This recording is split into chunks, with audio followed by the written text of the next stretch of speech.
দেখে নেব খেলার সময় শিরোনাম। ভারত পাকিস্তান ম্যাচ নিয়ে নতুন নাটক। এশিয়া কাপে দুই চিরপ্রতিদ্বন্দ্বীর লড়াই বাতিলের দাবিতে ভারতের সুপ্রিম কোর্টে পিআইএল আবেদন 4 শিক্ষার্থীর, খারিজ আদালতের। বিপিএল এর আগে এনসিএল টি-20 টুর্নামেন্টকে গুরুত্ব দিচ্ছেন ক্রিকেটাররা, জাঁকজমকপূর্ণ আসরের প্রত্যাশা ঢাকা মেট্রো কোচ নাজমুলের। নেপালে সরকার বিরোধী আন্দোলনে 3 দিন হোটেলবন্দি থাকার পর দেশে ফিরল বাংলাদেশ ফুটবল দল। সশস্ত্র বাহিনীর প্রতি বাফুফের কৃতজ্ঞতা, কাউন্সিলিং এর ব্যবস্থা করা হবে ফুটবলারদের। এরকম একটা সিচুয়েশনের পরে আমরা সকল প্লেয়ারদেরকে মেন্টাল কোচিং অথবা সাইকোলজিক্যাল সাপোর্ট দিব। এবং নারী বিশ্বকাপ সামনে রেখে ঐতিহাসিক সিদ্ধান্ত আইসিসির, আসন্ন মেগা ইভেন্টে দায়িত্ব পালন করবে শুধু নারী আম্পায়াররাই। বাংলাদেশ থেকে আছেন সাথীরা জাকের জেসি।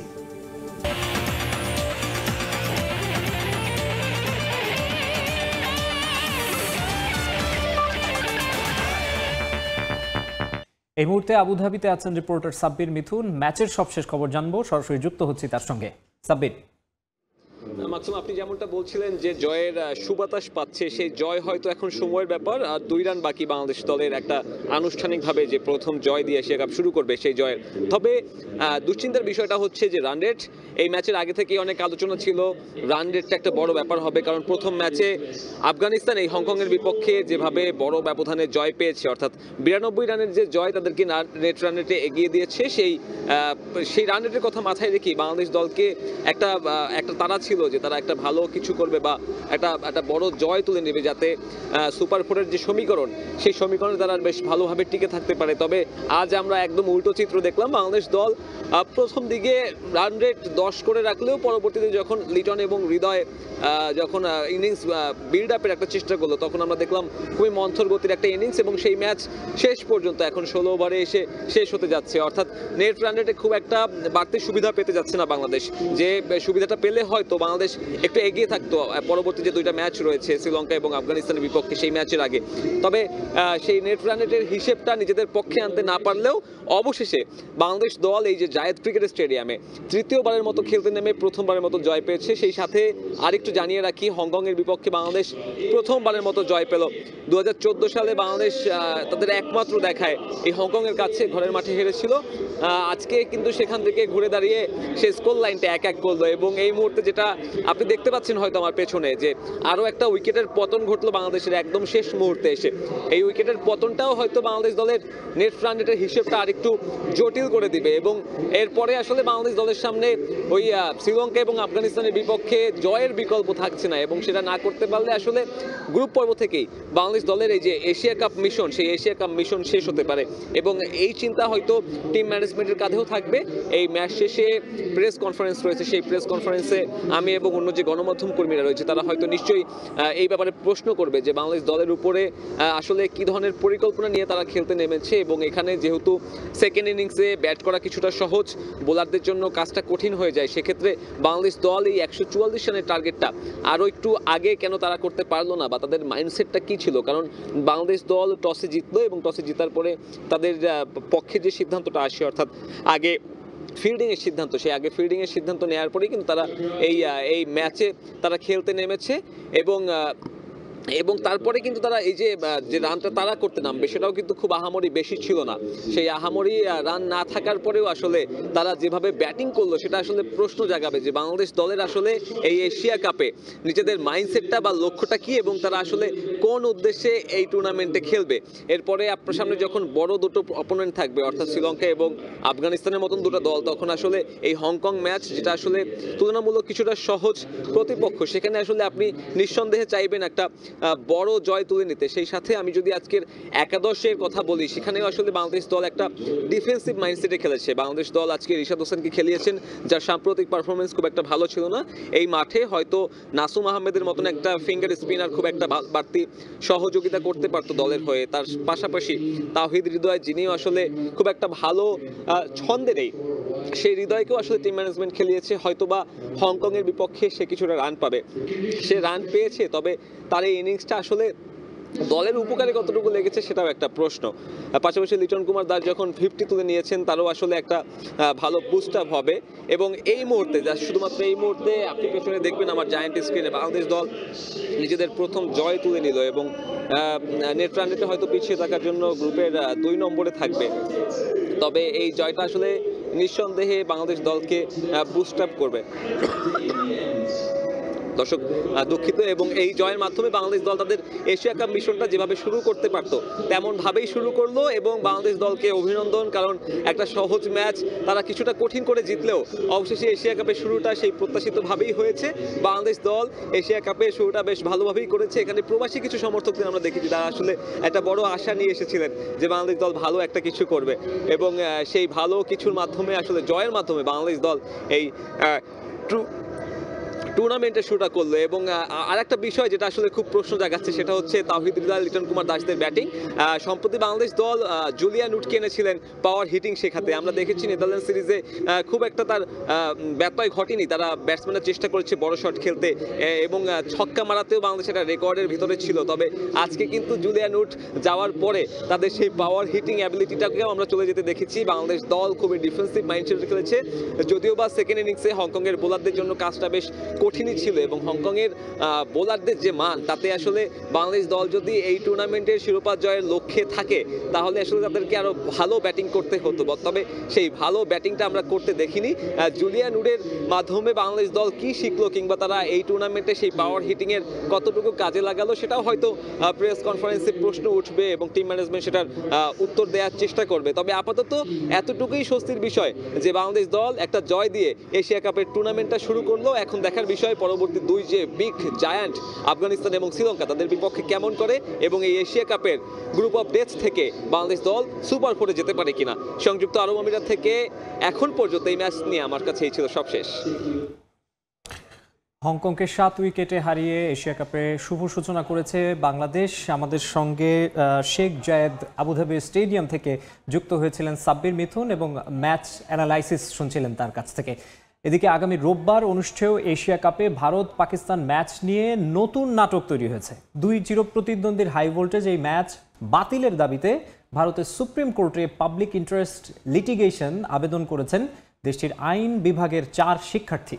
পিআইএল আবেদন করে ম্যাচের আগে দ্রুত শুনানির অনুরোধ জানান তারা, তবে তা খারিজ করে দিয়েছেন জে.কে. মহেশ্বরী ও বিজয় বিষ্ণয়ের বেঞ্চ।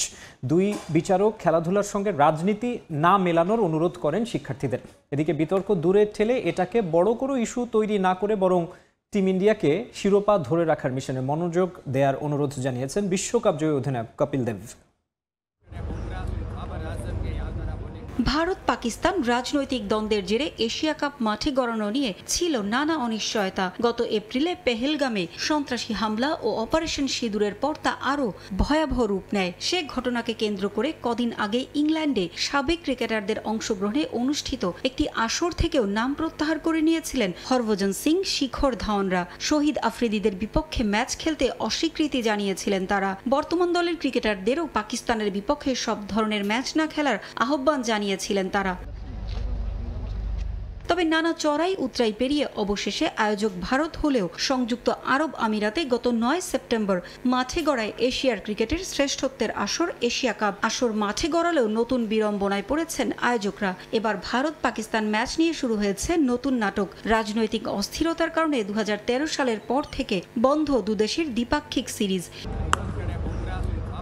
এশিয়া কাপ, বিশ্বকাপ কিংবা আইসিসির বড় ইভেন্টে দেখার সুযোগ হয় দুদেশের হাই ভোল্টেজ ম্যাচ। আগামী রোববার দুবাই আন্তর্জাতিক ক্রিকেট স্টেডিয়ামে এশিয়া কাপে গ্রুপ পর্বের ম্যাচে মুখোমুখি হবে ভারত পাকিস্তান। তবে সে ম্যাচ বাতিলের দাবিতে ভারতের সুপ্রিম কোর্টে আবেদন করেছেন 4 জন শিক্ষার্থী। এই ম্যাচ বাতিলের জন্য পিআইএল আবেদন করেছেন উর্বশী জৈন সহ শিক্ষার্থীরা। পিআইএল মূলত ভারতের এমন একটি আইনি প্রক্রিয়া যেখানে কোনো ব্যক্তি বা সংগঠন সমাজের সুবিধাবঞ্চিত গোষ্ঠীর অধিকার ও স্বার্থ রক্ষায় আদালতের দ্বারস্থ হয়। সুপ্রিম কোর্টকে এ বিষয়ে দ্রুত হস্তক্ষেপের অনুরোধ জানিয়ে পিটিশনে বলা হয়, পেহেলগামে হামলায় যারা প্রাণ হারিয়েছেন সেসব সাধারণ মানুষ ও সৈনিকদের আত্মদান উপেক্ষা করা হবে এ ম্যাচ মাঠে গড়ালে।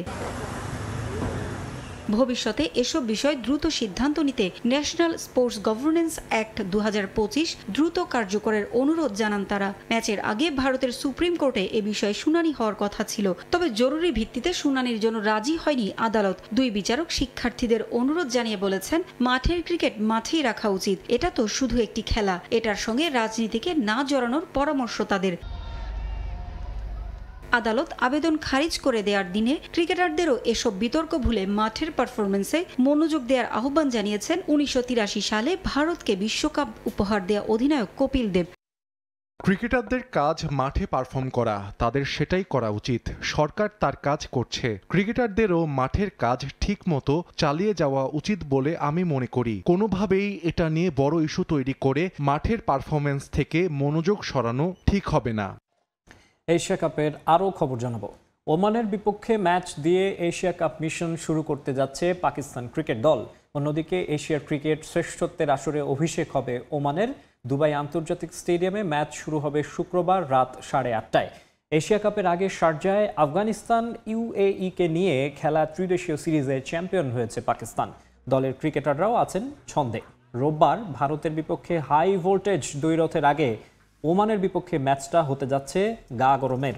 দুবাইয়ের উইকেট সম্পর্কেও ধারণা পাবেন সালমান আলী আগার দল। যে উইকেটে ইউএইকে বিধ্বস্ত করেছে টিম ইন্ডিয়া, সেই উইকেটেই হবে পাকিস্তান ওমান ম্যাচ। যে কোনো ফরম্যাটে এবারই প্রথম ওমানের মুখোমুখি হতে যাচ্ছে মেন ইন গ্রিন।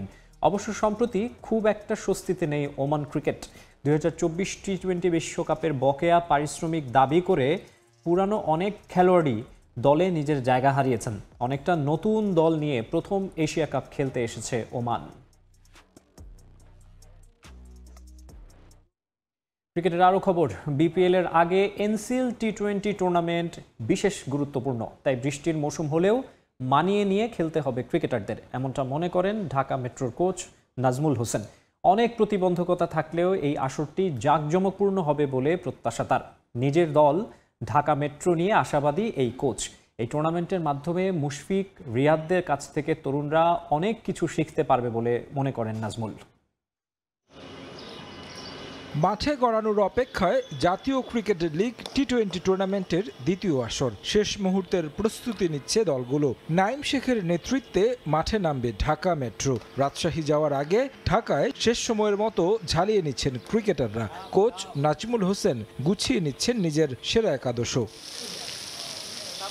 তবে বৃষ্টির বাধায় প্রস্তুতিতেও বিঘ্ন ঘটেছে। পাশেই গ্রিন হাউস প্র্যাকটিস ফ্যাসিলিটি, তবে সেটা এখনো অনুশীলনের উপযোগী নয়। 3 কোটি টাকা খরচে এমন ফ্যাসিলিটির ব্যবস্থা থাকলেও গামিনীর ভুলে এখন অকার্যকর। তবে সব বাধা পেরিয়ে সেরা প্রস্তুতি নিতে চায় ঢাকা মেট্রো। ম্যাচের মাঝেও বাধা হয়ে আসতে পারে বেরসিক বৃষ্টি, তবু ভালো কিছুর প্রত্যাশা তার। যে শিডিউল যে আপনি ধরেন, তারপর আবার এনসিএল 4 ডে আছে, তো আমার কাছে মনে হয় যে কিছুটা হলে আমাদের ম্যানেজ করা উচিত। বিকজ অফ এর আগে কিন্তু কখনো বিপিএল আগে এরকম একটা টুর্নামেন্ট হয় না। যেহেতু এই টুর্নামেন্টটা হচ্ছে, আমি মনে করি যে আমাদের যারা প্লেয়ার আছে, অনেক প্লেয়ার আছে যে আমরা চিনি না। অনেক সময় বিপিএল এর যে সে অনেকে আপনারা দেখছেন, তো এই টুর্নামেন্ট আমি মনে করি যারা ইয়াং প্লেয়ার আছে, অনেক প্লেয়ার আছে, আননোন প্লেয়ার আছে, যেহেতু প্রত্যেকটা ডিভিশন প্লেয়ার খেলবে, তো আমি মনে করি এটা আসলে সাধুবাদ জানানো উচিত। দলগুলো বিভাগীয় ভিত্তিতে গঠন করা হলেও এবার মুশফিকুর রহিম খেলবেন সিলেট দলের হয়ে। কোচ নাজমুল হোসেন সিলেটের হলেও দায়িত্বে আছেন ঢাকা মেট্রোর। এর পেছনে নানা কারণ থাকলেও ইতিবাচকভাবেই দেখছেন তিনি। এটা সেকেন্ড টাইম, তো হয়তো আস্তে আস্তে জিনিসটা মানে ডেভেলপ করবে। তো আমি মনে করি এখন যেহেতু আপনি প্রত্যেকটা ডিভিশনের চাহিদা ওদের বেস্ট প্লেয়ারগুলো খেলাতে, তো যেহেতু এটা ডিভিশন বেস খেলাটা হয়, তো আমি মনে করি যে এই যে সিনিয়র যেমন আমি বলি মাহমুদুল্লাহ রিয়াদ খেলতেছে বা মুশফিকুর খেলতেছে, যে আমাদের অনেক ইয়াং প্লেয়ার আছে, তো মাহমুদুল্লাহ রিয়াদ অনেকদিন টি-20 খেলছে, মুশফিকুর রহিম খেলেছে, ওদের কাছ থেকে যে আমাদের ইয়াং প্লেয়ার যারা অনেক কিছু শিখতে পারে। ডিভিশন থেকে ইম্পর্টেন্সের প্লেয়ারটা আসলে সুযোগ পাচ্ছে কিনা। আমি যদি মুশফিকুর রহিম কথা বলি, মুশফিক কিন্তু আপনি দেখবেন যে সিলেটের কোনো একটা সিলেটে হয় কিন্তু সে এনসিএল খেলছে, তো সব কিছু মিলে আমি মনে করি আসলে সুযোগ পাওয়াটা ইম্পর্টেন্ট। নিজের দল ঢাকা মেট্রোকে নিয়ে আশাবাদী নাজমুল। শিরোপার রেসে দেখতে চান শিষ্যদের। কিছু প্লেয়ার আমাদের এইচপিতে অনেকদিন ছিল, বা বাংলা টাইগার্সও ছিল কিছু প্লেয়ার, আবার কিছু প্লেয়ার আপনি ধরেন আপনার ন্যাশনাল টিমেও ছিল। তার এছাড়া আপনি দেখেন বিসিবি থেকে যেটা আপনি 1 মাসে একটা ট্রেনিং ক্যাম্প করা হয়। তো আমি মনে করি একটা প্লেয়ারের প্রিপেয়ার, যেহেতু আমাদের প্রফেশনাল প্লেয়ার এই জায়গাতে আমাদের বিসিবির কিছু কন্ট্রাক্টেড প্লেয়ারও আছে, আপনার ফার্স্ট ক্লাস কন্ট্রাক্ট, ওরা তো সারা বছর প্র্যাকটিস করাটা উচিত। তো আমি প্রফেশনাল প্লেয়ার সবার আসলে যে কোনো সিচুয়েশনে যে কোনো পরিস্থিতি রেডি থাকা উচিত। এনসিএল টি-20 উদ্বোধনী ম্যাচে মুখোমুখি হবে রাজশাহী বিভাগ ও ঢাকা মেট্রো। তারেক হাসান শিমুল, সময় সংবাদ, ঢাকা। নেপালে সরকার বিরোধী আন্দোলনে 3 দিন হোটেল বন্দি থাকার পর অবশেষে দেশে ফিরল বাংলাদেশ জাতীয় ফুটবল দল। বাংলাদেশ বিমান বাহিনীর বিশেষ ফ্লাইটে আজ বিকেলে দেশে ফেরেন জামাল ভুঁইয়ারা। একই সঙ্গে ফিরেছেন নেপালে ম্যাচ কভার করতে যাওয়া ক্রীড়া সাংবাদিকরাও। সরকার, বাফুফে এবং সশস্ত্র বাহিনীর সম্মিলিত প্রচেষ্টায় বাংলাদেশ দলকে দ্রুতই দেশে ফেরানো সম্ভব হয়েছে। নেপালে ভয়াবহ পরিস্থিতিতে পড়া ফুটবলারদের মানসিক স্বাস্থ্যের উন্নতির জন্য কাউন্সিলিংয়ের ব্যবস্থা করবে ফেডারেশন। বাংলাদেশ বিমান বাহিনীর বিশেষ ফ্লাইটটি যখন কুর্মিটোলার একে খন্দকার ঘাঁটিতে অবতরণ করে তখন যেন স্বস্তি নেমে আসে দেশের ফুটবলে। নেপালের 3 দিনের বন্দি জীবন কাটিয়ে ঘরের ছেলেরা ফিরে এলো দেশে। মাতৃভূমিতে স্বস্তির নিঃশ্বাস জামাল তপুদের। বিমান ঘাঁটিতে আগে থেকে উপস্থিত ছিলেন বাফুফে সভাপতি তাবিত আউয়াল। ফুটবলারদের বরণ করে নেন সেনা ও বিমান বাহিনীর ঊর্ধ্বতন কর্মকর্তারা। এর আগে সরকার বিরোধী আন্দোলনের কারণে নেপালে আটকে পড়া ফুটবলার ও ক্রীড়া সাংবাদিকদের দেশে ফিরিয়ে আনতে বিশেষ বিমান পাঠায় বাংলাদেশ বিমান বাহিনী। জাতীয় ফুটবল দলের কন্টিনজেন্টের বাইরে 16 ক্রীড়া সাংবাদিক ও এক ছাত্র সমন্বয়ক সহ 55 সদস্য নিয়ে বিকেল 4:45টায় নিরাপদে দেশে ফিরে বিমানটি। ফুটবল ফেডারেশনের সম্মানিত সভাপতি, সরকার, সেনা ও বিমান বাহিনী, বাফুফে ও কাঠমান্ডুতে অবস্থিত বাংলাদেশ দূতাবাসের সম্মিলিত প্রচেষ্টার ফলে জামালদের নেপাল থেকে দ্রুতই ফেরানো সম্ভব হয়েছে। দেশের প্রয়োজনে সশস্ত্র বাহিনী সবসময় প্রস্তুত বলে জানান ব্রিগেডিয়ার জেনারেল মোহাম্মদ আলিমুল আমিন। আগামী দিনগুলোতে সরকারি নির্দেশনা অনুযায়ী দেশ ও জনগণের যে কোনো প্রয়োজনে বাংলাদেশ সশস্ত্র বাহিনী আত্মনিয়োগের জন্য সদা অঙ্গীকারাবদ্ধ। নেপালের উত্তাল পরিস্থিতি থেকে বাংলাদেশ দল ও সাংবাদিকদের নিরাপদে ফিরিয়ে আনায় সশস্ত্র বাহিনীর উপর কৃতজ্ঞতা প্রকাশ করেন বাফুফে সভাপতি তাবিত আউয়াল। ফেডারেশন আমাদের প্লেয়ারদের অতি দায়িত্বশীল।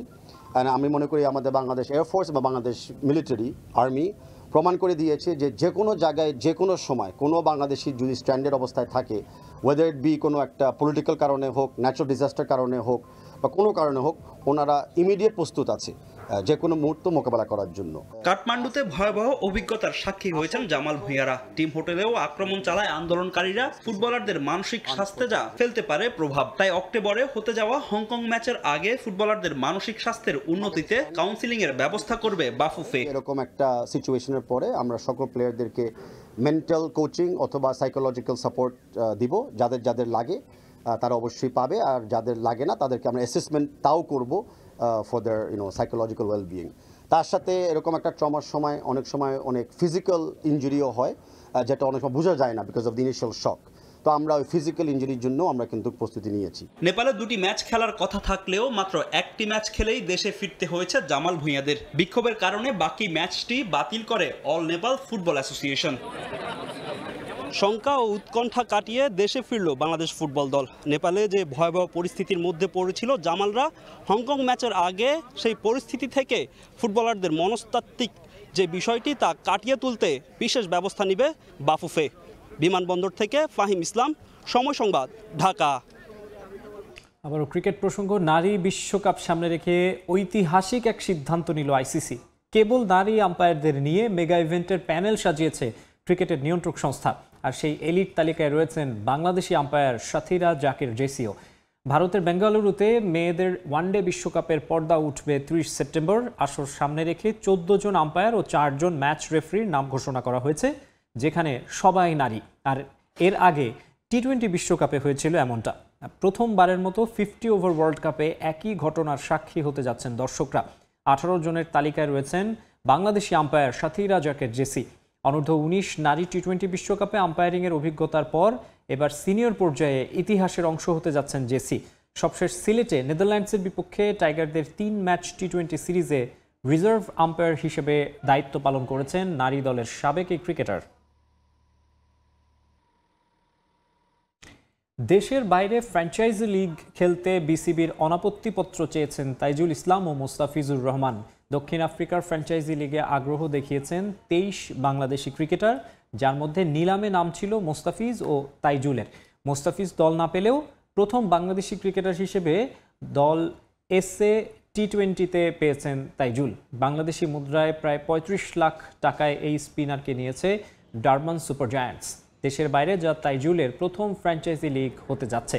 এদিকে সরাসরি আইএল টি-20তে মোস্তাফিজকে দলে ভিড়িয়েছে দুবাই ক্যাপিটালস। এক বিবৃতি দিয়ে কাটার মাস্টারকে দলে ভেড়ানোর কথা জানিয়েছে ফ্র্যাঞ্চাইজিটি। এই দুই লিগের জন্য বিসিবির কাছে এনওসি চেয়ে আবেদন করেছেন মোস্তাফিজ ও তাইজুল, তবে তাদের বিষয়ে এখনও কোনো সিদ্ধান্ত নেয়নি ক্রিকেট বোর্ড।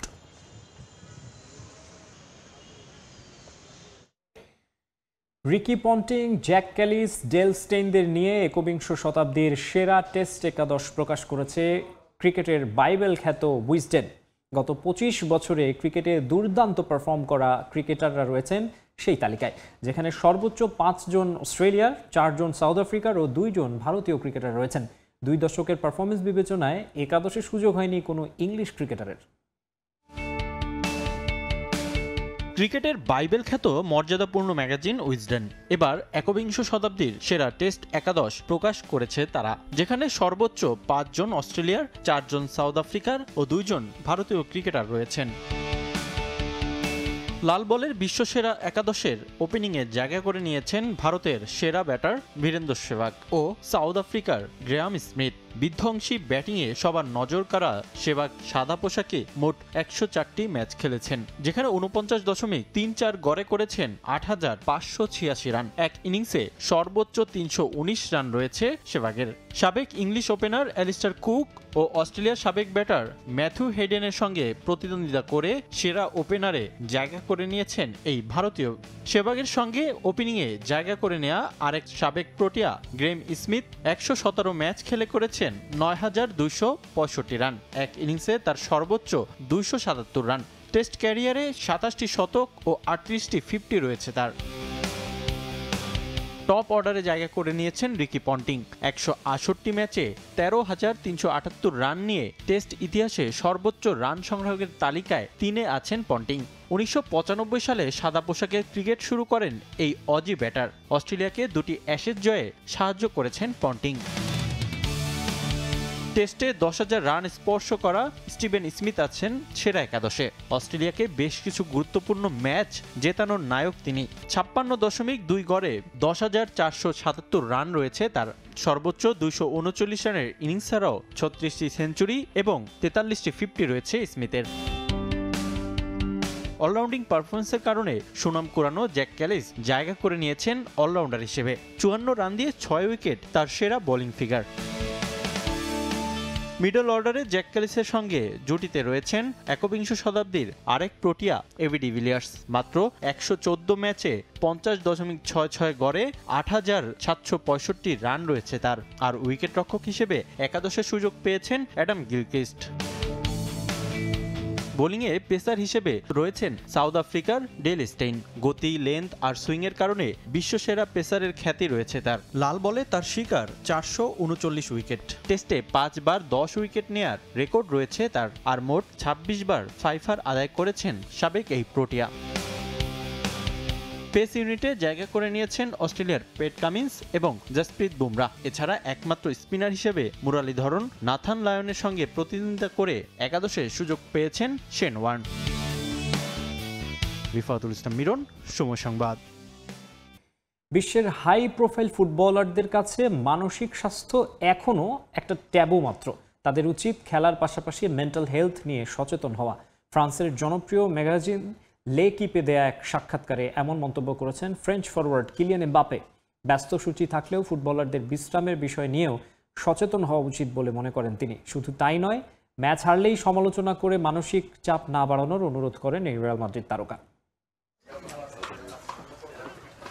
বেশ কিছুদিন ধরেই ফুটবলারদের মানসিক স্বাস্থ্য নিয়ে কথা বলতে দেখা যাচ্ছে ফ্রান্সের বিশ্বকাপ জয়ী কিলিয়ান এমবাপ্পেকে। কখনো মাঠে নামার আগে, কখনো ম্যাচ শেষ করে। তবে মেন্টাল হেলথ নিয়ে বেশ সচেষ্ট এই রিয়াল মাদ্রিদ ফরওয়ার্ড। কিন্তু হঠাৎই কেন তার এমন অবস্থান?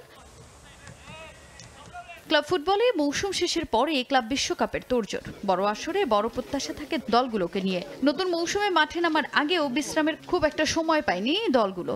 জানিয়ে মৌসুম শুরুর আগেই লিগ পেছানোর প্রস্তাব দেয় রিয়াল মাদ্রিদ, যদিও সে প্রস্তাবকে আমলেই নেয়নি লা লিগা কর্তৃপক্ষ। ব্যস্ত শিডিউলে ফুটবলারদের দম ফেলার ফুরসত নেই জানিয়ে এবার মুখ খুললেন ফ্রেঞ্চ তারকা কিলিয়ান এমবাপ্পে। বিশ্বকাপ বাছাই পর্বে সম্প্রতি দুটি ম্যাচ খেলেছে ফ্রান্স। প্রথম ম্যাচে মাঠে নামার আগেই তিনি বলেন, বেশি ম্যাচ খেলা কখনোই কঠিন কিছু নয়, তবে ফুটবলারদের বিশ্রামের বিষয়টি নিয়ে সচেতন থাকা উচিত। এবার ফ্রান্সের জনপ্রিয় ম্যাগাজিন লেকিপে দেয়া এক সাক্ষাৎকারে কিলিয়ান বলেন, বিশ্বের হাই প্রোফাইল ফুটবলারদের কাছে এখনো মানসিক স্বাস্থ্য বিষয়টি ট্যাবু, তবে একজন অ্যাথলিট হিসেবে মানসিক স্বাস্থ্য নিয়ে সচেতন হওয়া গুরুত্বপূর্ণ বলে মন্তব্য করলেন এমবাপ্পে। শুধু তাই নয়, সমালোচনা মানসিক স্বাস্থ্যকে হুমকির মুখে ফেলে দেয় বলেও মন্তব্য করেন এই ফ্রেঞ্চ ফরওয়ার্ড। আমরা এখনো মানসিক স্বাস্থ্য নিয়ে কথা বলি না। অনেকেই আছেন যারা মেন্টাল হেলথ নিয়ে রীতিমতো সংগ্রাম করেন, তবে সেটা প্রকাশ করার উপায় থাকে না। মানসিক স্বাস্থ্য নিয়ে শুরু থেকে কথা বললে সেটা ট্যাবু হতো না। একটি ম্যাচ হারলেই পারফরমেন্স নিয়ে সমালোচনা শুরু করে দেয় সবাই, ভুলভাবে বিচার করা হয় ফুটবলারদের। সেটা খুবই কঠিন মেনে নেওয়া। মানসিক চাপ তৈরি হয় তাতে। বিশ্বের সব হাই প্রোফাইল ফুটবলারদের এ বিষয়ে সচেতন হওয়া উচিত। এদিকে সমালোচকদের উপর নির্ভর করে নয়, বরং আত্মসমালোচনাকেই বিশেষ গুরুত্ব দেন কিলিয়ান এমবাপ্পে। পারফরমেন্স ভালো না হলে নিজেই নিজের সমালোচনা করেন এবং শুধরে নেওয়ার চেষ্টা করেন। এই আত্মসমালোচনার মধ্য দিয়েই তিনি বুঝতে পারেন মানসিক চাপ খেলার উপর কতখানি প্রভাব ফেলে। আমি কখনোই ব্যর্থতা মেনে নিতে পারি না। তাতে যদিও মানুষ আমাকে তিরস্কার করে, তাতে আমার কিছু যায় আসে না। আমি নিজের সমালোচনা নিজেই করি। নিজের উপর কঠোর হওয়ার কারণে আমি শান্তিতে আছি। এদিকে কিলিয়ান এমবাপ্পেকে উদ্দেশ্য করে বর্ণবাদী আচরণ করায় গ্রেফতার করা হলো রিয়াল ওবেইদার এক সমর্থককে। জিজ্ঞাসাবাদের ভিত্তিতে তার শাস্তির বিষয়টি নির্ধারণ করবে আদালত। তাজিন খন্দকার, সময় সংবাদ। নিউ ইয়র্কের বাসিন্দাদের জন্য 2026 বিশ্বকাপ টিকেটের দাম কমাতে অনুরোধ জানিয়েছেন শহরটির মেয়র পদপ্রার্থী জোহরান মামদানি। সামাজিক যোগাযোগ মাধ্যম এক্সে দেওয়া এক পোস্টে এই আহ্বান জানিয়েছেন তিনি। যুক্তরাষ্ট্র, কানাডা ও মেক্সিকোতে অনুষ্ঠিত হতে যাচ্ছে 2026 বিশ্বকাপ। ফাইনাল সহ মোট 8টি ম্যাচ অনুষ্ঠিত হবে নিউ ইয়র্কের কাছে অবস্থিত মেটলাইফ স্টেডিয়ামে। তবে টিকিট মূল্য বেশি হওয়ায় শহরটির অনেক বাসিন্দা মাঠে গিয়ে ম্যাচ উপভোগ করতে পারবেন না। টিকিট মূল্য বাড়িয়ে ফিফা নিউ ইয়র্কের শ্রমিক শ্রেণীদের ফুটবল থেকে দূরে ঠেলে দিচ্ছে বলে অভিযোগ করেছেন মামদানি। চাহিদার ভিত্তিতে টিকিটের দাম নির্ধারণের পরিকল্পনা থেকে ফিফাকে সরে এসে মূল্য ছাড় দিয়ে 15% টিকিট নিউ ইয়র্কের বাসিন্দাদের জন্য আলাদা করে রাখার দাবিও জানিয়েছেন তিনি।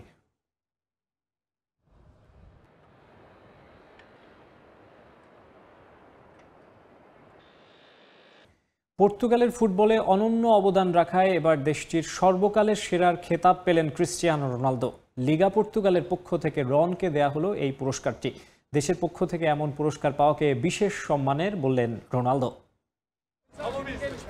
দিন দিন গতির ঝড় তুলছেন পর্তুগিজ মহাতারকা ক্রিস্টিয়ানো রোনালদো। বয়সের ভারের কাছে কোনোভাবেই মাথা নোয়াতে রাজি নন CR7। একটা লক্ষ্য স্থির করে ছুটে চলেছেন আপন গতিতে।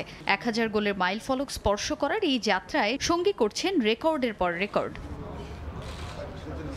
গেল মৌসুমটা আল নাসরের হয়ে দারুণ কাটিয়েছেন CR7। গোলের পর গোল করে নিজের লক্ষ্যের দিকে এগিয়ে চলেছেন পর্তুগিজ মহাতারকা। 943টি গোল নিয়ে রীতিমতো উড়ছেন রন। সবচেয়ে অবাক করা বিষয়, 40 বছর বয়সেও ফর্মের তুঙ্গে আছেন তিনি। শুধু ক্লাবের হয়েই নয়, জাতীয় দলের জার্সি গায়েও দায়িত্বে এক চুলো অবহেলা করেন না পর্তুগিজ মহাতারকা। বিশ্বকাপ বাছাই পর্বের ম্যাচ খেলতে নিজ দেশে ছিলেন CR7। জাতীয় দলের হয়ে সর্বোচ্চ গোলদাতা হওয়া, পর্তুগালকে ইউরো ও নেশনস লিগের শিরোপা জেতানো সহ অনন্য অবদান রেখেছেন দেশটার ফুটবলে। এবার তারই প্রতিদান পেলেন রন। 20 বছরের দীর্ঘ ফুটবলীয় ক্যারিয়ারে পর্তুগাল ফুটবলকে বিশ্বের দরবারে তুলে ধরেছেন ক্রিস্টিয়ানো। জাতীয় দলের জার্সি গায়ে দলকে এনে দিয়েছেন সাফল্য। এবার রোনালদোকে তার প্রাপ্য বুঝিয়ে দিল পর্তুগাল। জাতীয় দলের ডিউটির শেষে দেশ থেকে বড় একটা উপহার নিয়ে সৌদিতে ফিরবেন ক্রিস্টিয়ানো রোনালদো। পর্তুগাল ফুটবলকে সমৃদ্ধ করার জন্য এবার রনকে দেয়া হলো goat best of all time award. এই অ্যাওয়ার্ডটি মূলত পর্তুগালের লিগা পর্তুগালের পক্ষ থেকে দেয়া হয় রনকে। এ পুরস্কার পেয়ে উচ্ছ্বসিত পর্তুগিজ মহাতারকা ক্রিস্টিয়ানো রোনালদো। নিজের দেশ থেকে সর্বকালের সেরার এই পুরস্কার পাওয়াটাকে বিশাল সম্মানের বলে মন্তব্য করেন CR7। লিগা পর্তুগালকে আমি অনেক ধন্যবাদ জানাই। এই পুরস্কার আমার জন্য অনেক বিশেষ। দেশের হয়ে সর্বকালের সেরা খেলোয়াড় স্বীকৃতি পাওয়া বিশাল সম্মানের একটা বিষয়। আমার সতীর্থ, কোচ ও যারা আমাকে সবসময় সাপোর্ট করেছেন সবাইকে ধন্যবাদ। এই যাত্রায় সবার অবদানই আমাকে আরও উন্নতি করতে অনুপ্রাণিত করেছে। দেশের পক্ষ থেকে সর্বকালের সেরার পুরস্কার পেয়ে এবার বিশ্বকাপের দিকে তাকিয়ে পর্তুগিজ মহাতারকা ক্রিস্টিয়ানো রোনালদো। তাজিন খন্দকার, সময় সংবাদ। আবারও স্বাগত খেলার সময়। বিশ্বকাপের প্লে অফ পর্ব নিশ্চিত করেই উৎসবের নগরীতে পরিণত হয়েছে বলিভিয়ার লা পাজ। সমর্থকদের প্রত্যাশা ৩২ বছরের অপেক্ষার অবসান ঘুচিয়ে আবারও তারা জায়গা করে নেবে গ্রেটেস্ট শো অন আর্থে। যদিও সামনে আরও কঠিন চ্যালেঞ্জ অপেক্ষা করছে বলেও মনে করছেন কেউ কেউ।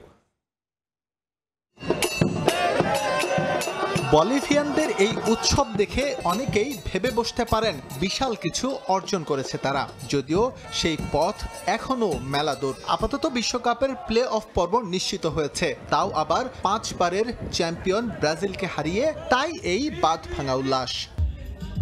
বিশ্বকাপে খুব একটা ভালো স্মৃতি নেই ল্যাটিন আমেরিকার দেশটির। সবশেষ তারা খেলেছিল 1994-এ। 32 বছর পর আবারও বিশ্বকাপ ফিরছে আমেরিকায়। আবারও তাদের ভাগ্য তৈরি হতে চলেছে মার্কিন মুলুকে।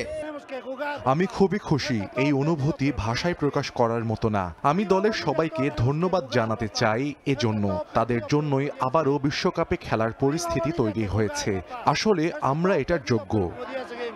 প্লে অফ সমীকরণ বেশ কঠিন। কনমেবল, এএফসি, কাফ ও এফসি থেকে একটি এবং কনকাকাফ অঞ্চলের 2টি সহ মোট 6 দল লড়বে বিশ্বকাপের শেষ 2 স্পটের জন্য। টুর্নামেন্ট আকারে আগামী মার্চে অনুষ্ঠিত হবে খেলা, যেখানে থাকবে আবার র্যাঙ্কিং এর হিসেব। আমাদের এখনো কঠিন পথ পাড়ি দিতে হবে, তবে আমি বেশ আশাবাদী, কারণ ফুটবলাররা সে পথ তৈরি করে দিয়েছে। 32 বছর পর আবারও সুযোগ এসেছে আমাদের, আমরা সেটা হেলায় হারাতে চাই না। ল্যাটিন অঞ্চল থেকে সরাসরি 6 দল নিশ্চিত করেছে 2026 বিশ্বকাপের টিকিট। 7ম দল হিসেবে গ্রেটেস্ট শো অন আর্থে জায়গা করতে লড়াই করবে বলিভিয়া। এসএম ইকবাল, সময় সংবাদ। এই পর্যায়ে খেলার সময়ের শীর্ষ সংবাদ জানিয়ে দিচ্ছে আরেকবার। ভারত পাকিস্তান ম্যাচ নিয়ে নতুন নাটক। এশিয়া কাপে 2 চিরপ্রতিদ্বন্দ্বীর লড়াই বাতিলের দাবিতে ভারতের সুপ্রিম কোর্টে PIL আবেদন 4 শিক্ষার্থীর খারিজ আদালতের। এবং নেপালে সরকার বিরোধী আন্দোলনে 3 দিন হোটেল বন্দী থাকার পর দেশে ফিরল বাংলাদেশ দল। সশস্ত্র বাহিনীর প্রতি বাফুফের কৃতজ্ঞতা। কাউন্সিলিং এর ব্যবস্থা করা হবে ফুটবলারদের। এরকম একটা সিচুয়েশনের পরে আমরা সকল প্লেয়ারদেরকে মেন্টাল কোচিং অথবা সাইকোলজিক্যাল সাপোর্ট দিব।